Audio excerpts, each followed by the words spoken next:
Guys, এই চাটা বানাইতে আমার লাগছে সর্বোচ্চ 3 মিনিট, ভাবা যায়? তো পুরো ঘটনাটা আপনাদের বলছি। তো আজকে সুপার শপে গিয়েছিলাম, সেখানে দেখলাম কি ইনস্ট্যান্ট চা পাওয়া যাচ্ছে। তো ওরা ক্লেম করছে এখানে দুধ, চা পাতি, চিনি সব দেওয়া আছে, জাস্ট আপনাকে গরম পানি ঢেলে চাটা বানিয়ে নিতে হবে। তো এইখানে আমি গরম পানি বসিয়ে দিয়েছি, গরম পানি হইতে আমার সর্বোচ্চ লাগছে 3 মিনিট। তারপরে আমি এখানে মানে চা পাতিটা ঢেলে নিচ্ছি। এখানে দুধ, চিনি সব মিক্স করা ছিল, এক্সট্রা করে আপনাকে কিছু অ্যাড করতে হবে না। আপনার কাজ শুধু গরম পানিটা আপনি ঢেলে দিবেন আর সাথে সাথে আপনার তৈরি হয়ে যাবে চাটা। তো গাইস, আমি চাটা খেয়ে দেখছি, মানে বিশ্বাস করবেন এটা অনেক মজার ছিল। তো যারা চা বানাইতে পারেন না তারা চাইলে কিন্তু এটা ট্রাই করতে পারেন। আর এটার দামও আহামরি বেশি না, মাত্র আপনি 10 টাকা দিয়ে পেয়ে যাবেন খুবই মজাদার একটা ইনস্ট্যান্ট দুধ চা।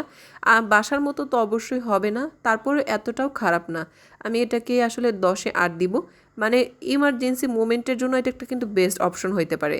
আর এটা যে কোনো সুপার শপে, এখন গ্রোসারি শপে, মানে মুদির দোকানে সব জায়গাতে এটা অ্যাভেলেবেল। তো আপনারা চাইলে এটা ট্রাই করতে পারেন। Thanks for watching my video.